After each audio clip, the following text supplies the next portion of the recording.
اس کتاب کا اتارا جانا اللہ کی طرف سے ہے جو غالب ہے، حکمت والا ہے۔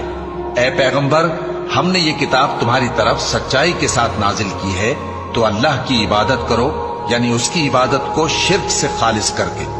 دیکھو، خالص عبادت اللہ ہی کے لیے زیبا ہے، اور جن لوگوں نے اس کے سوا اور دوست بنائے ہیں وہ کہتے ہیں کہ ہم ان کو اس لیے پوچھتے ہیں کہ وہ ہم کو اللہ کا مقرب بنا دیں۔ تو جن باتوں میں یہ اختلاف کرتے ہیں اللہ ان میں ان کا فیصلہ کر دے گا۔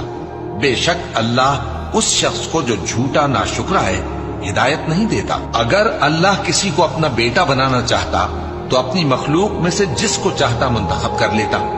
وہ پاک ہے، وہی ہے اللہ جو اکیلا ہے، بڑا زبردست ہے۔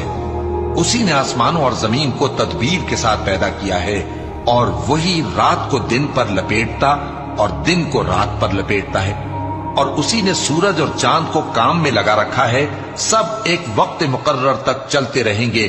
دیکھو، وہی غالب ہے، بخشنے والا ہے۔